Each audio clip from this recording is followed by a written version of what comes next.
Welcome to This Daring Adventure podcast, where we work on bridging the gap between where we are and where we want to be in order to live a bigger and bolder life. In this podcast, we will provide inspiration, tips, and skills you need to make your life the adventure you want it to be.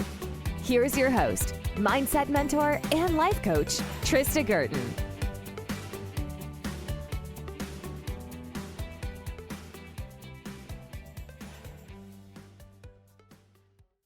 Hey everybody, welcome back to the podcast. So I'm here and it will not stop snowing. It's cold. I take the dog out for a walk. We don't even walk anymore. Like we haven't walked in a couple of weeks. We just basically go outside. She pees and then we come back in. Ugh, I don't know. I refuse to walk in this weather. I mean, the sidewalks you can't even walk on, so I don't even bother trying. I'm looking forward to some weather that I can actually get out for a walk and I feel like I'm seizing up here.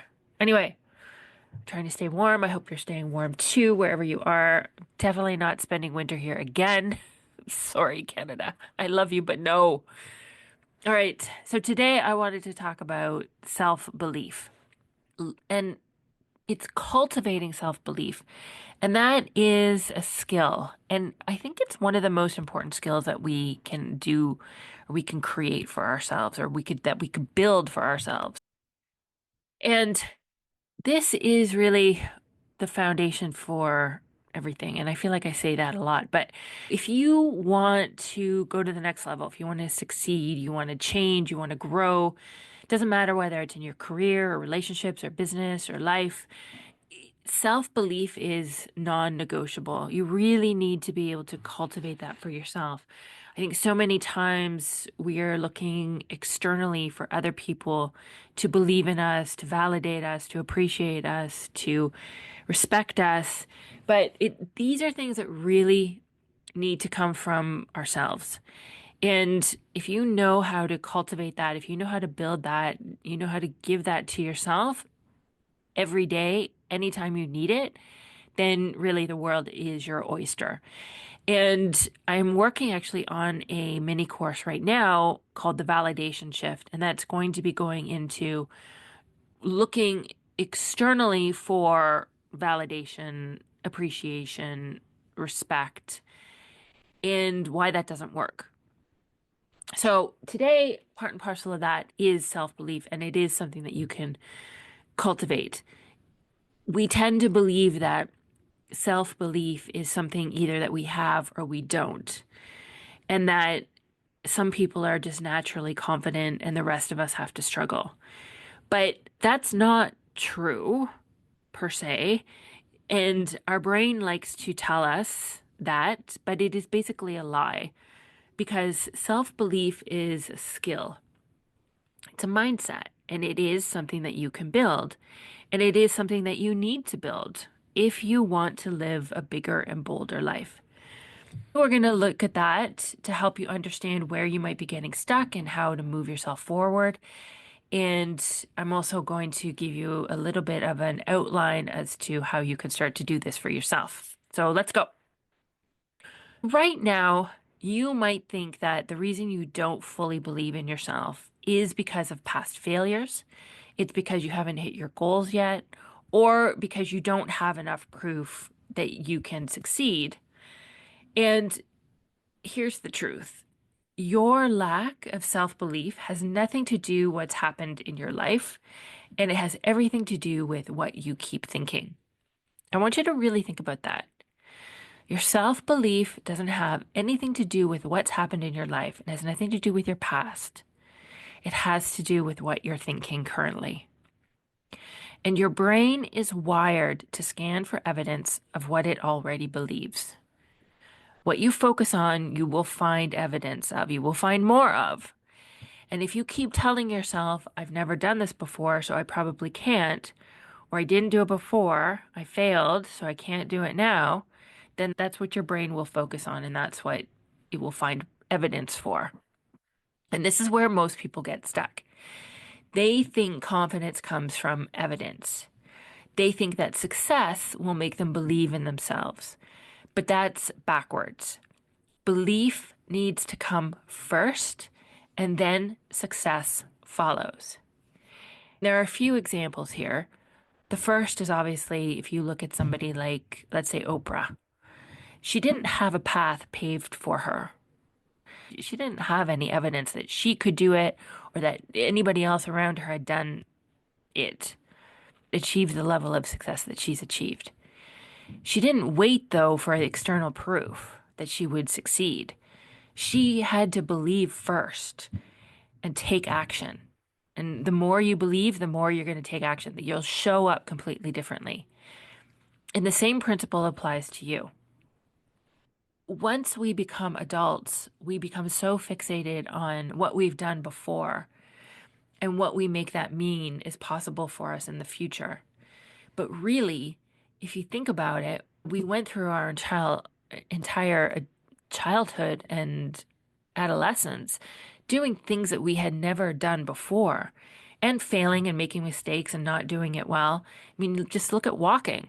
Babies never walked before, but that doesn't stop them. And they fall down and they fail and it might take them a bit, but they keep trying. And there's at no point do we think, oh, I don't know if they're going to walk. And the baby's not thinking, oh, I don't know if I'm going to be able to walk, right? They just do it. And we just keep doing it. And we expect them to do it. They've never done it before, but they figure it out. And somewhere along the way, we become adults and we become risk adverse and fearful and thinking that we've learned everything that we need to learn and we've done everything that we need to do. And this is somehow predicting what's possible for us in the future. But that's not true at all. So, what's the solution? You have to decide right now that you are someone who believes in yourself. Think about it. How do any successful people get where they are? They don't wait for proof before believing in themselves. They believe first. They believe they can figure it out. They believe that they have the capacity. They believe that they can learn and they can grow. And then from that place, they're generating the feelings of determination and motivation and discipline and excitement. And then they're taking action from that place. And that's why they can create the results that reinforce that belief in themselves. Belief is created by choice. You don't need permission.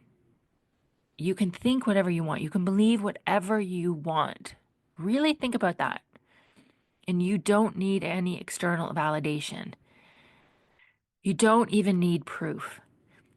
You just need to decide that you are someone who's going to follow through, figure things out, do whatever it takes. Feel all the emotions, put in the work, put in the time, put in the energy, period. A great way to start building this belief is to ask yourself, what would I do if I already believed I could succeed? And then write that down. Think about it deeply. This is the version of you that you need to start acting like today. Now, how will you actually do this? Let me give you 4 steps. The first is we're going to rewire your thoughts. Your current beliefs are just thoughts that you've practiced. A belief is just a thought you keep thinking over and over again. And that's why it feels so true, because it's so comfortable. It's just repeated.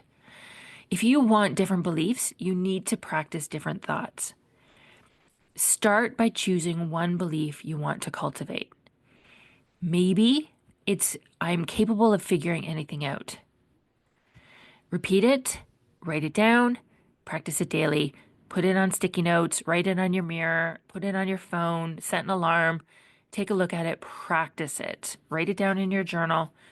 Whatever you do, just keep reminding yourself. Now, there's also something that we use that's called the thought ladder method. Ideally, what you want to do is become aware and have an understanding of what you're currently thinking about your belief. Are you thinking that you don't have what it takes? Are you thinking that you can't figure this out? Are you thinking that it's too hard? Are you thinking you're doing it wrong? Whatever it is, gain that awareness. You can write this out. What are you currently thinking? And then we want to choose a thought that you want to go to. And that could be, it could be rainbows and daisies. It could be something like, I've got it all figured out, or I am unstoppable. Now that's going to feel really far away. It is going to feel like rainbows and daisies, and it's not going to be believable. You're not going to feel it. So, what we do is we work up to that.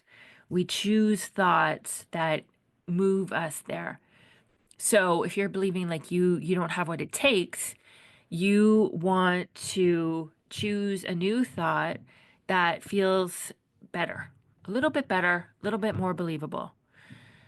Not that I am unstoppable or I'm amazing, but maybe I can figure this out. It's possible I can take the next step. You have to play with it a bit. You have to figure out what feels better. And of course, that's always in your body. Drop into your body when you think this thought. How does it feel? You want it to feel a little bit better. And then you're going to practice that thought. And once you have a handle on that, you're feeling it, you believe it, and you feel like you're ready to move on, you're going to choose another thought that feels better. Maybe you started with, it's possible that I'm figuring this out. And then you can move to, I'm seeing evidence that I am figuring this out bit by bit. And so you keep moving yourself forward. You keep practicing those thoughts. That's how you're rewiring your brain. Takes a bit of work, takes a bit of effort. Every day you have to be intentional and purposeful about what you're thinking. But this is a really powerful way to move yourself forward. Next, you want to program your reticular activating system, or the RAS, for success. Your reticular activating system is the filter in your brain that determines what you notice. It will prioritize information that aligns with your beliefs and what you repeatedly focus on. So if you are constantly telling yourself, I'm not good enough, your RAS will find evidence to support that. But if you intentionally tell yourself, I am becoming resourceful and capable, your RAS will start to find proof of that belief instead. In order to program your RAS, you want to practice some visualization, maybe some affirmations, practice your thoughts, write them down, write down your wins daily. What went well? What are you seeing? Train your brain to look for success. The more opportunities and confidence you'll create for yourself. Next, you need to take action without evidence. Just like the baby that learns to walk, just like the child who learns how to ride a bicycle. You don't need the proof. You need to stop waiting to feel ready. Confidence doesn't come from knowing, it comes from doing. So you want to take that action now. Even if you feel doubt, even if your brain is screaming, what if I fail? The only way to build belief is to take action first. Now, I also want you to be able to feel any emotion. The fear will come up, your brain will be trying to protect you, the doubt, the overwhelm. Nothing has gone wrong. It doesn't mean stop. It doesn't mean that you're doing it wrong. It doesn't mean that you can't do it. Just remind yourself that you can allow those emotions, process them through, which means sitting with it, allowing it to be there, really feel it without trying to react to it, without trying to resist it, without eating a bag of chips to drown it out. Allow it to be there, and then think the thoughts that you want to think in order to create the emotion that you need to create to take the action, to generate the confidence, to move yourself forward. And always track the small wins. You have your journal, write out what worked. Your brain loves proof, so let's give it to it. Keep a record of every small win, every moment where you showed up, you tried, you followed through. The more you train your brain to see success, the easier belief will become. You really have to show your brain. You want to think about it as like a dog on a leash. It needs to be led, it needs to be told where to go. If you don't, it will go down the muddy path, roll around, get really dirty and a mess, and you will have to clean it all up. You want it to go down the dry, clean path so that you don't have to do the work later. Focus it, take it, lead it. Then you want to be journaling your daily wins. Even the tiniest ones reinforces your belief in yourself. It can be something really small, like I posted something on social media, I volunteered for something, I spoke up in a meeting today. It's all proof that you are becoming the person you want to be. So, who will you become when you believe in yourself? When you commit to believing in yourself, everything will start to shift. You will start to show up differently in every area of your life. You will stop overthinking and start taking action. You stop doubting yourself and start figuring things out. And you stop playing small and you start stepping into your potential. Belief is the key that unlocks everything you want. Not because it magically guarantees success, but because it will fuel the action that creates the success. The people who achieve their dreams are not necessarily the smartest or the most talented, but they are the ones who know how to generate this belief in themselves and they refuse to give up on themselves. And that can be you. That can be anybody. We all have this power. So imagine where you could be a year from now if you committed to self-belief today. What if you stopped questioning whether you were good enough and just decided that you are? You have that ability. Your future self is waiting for you to make that decision. All right. So, what's one belief you need to cultivate to get to where you want to go? Do that work. Think about this, write it down, practice it every day, and most importantly, act as if it's already true. Thank you for joining me. If you are ready to take this work deeper, I invite you to get on a discovery call with me and learn more about my 3-month signature program, Unstuck. This is where we do the work to move you forward to create the life that you want to create. You don't have to stay stuck. And if you're feeling like you're meant for more, it's because you are. I will put the link to my calendar in the show notes. This is life-changing work. It's the best investment you can make, and it is life-changing. All right. Thanks, everybody. I'll see you next time. Bye-bye. Thank you for listening to this Daring Adventure podcast with your host, Trista Gurton. We hope you enjoyed the tips and conversations on how to get excited about life again. As always, you can head to tristagurton.com for additional resources and to book a one-on-one coaching session. You can also follow Trista on Instagram at Trista V. Gurton. Don't forget to subscribe, rate, and review us on Apple Podcasts. Thanks again for tuning in, and we'll see you next time.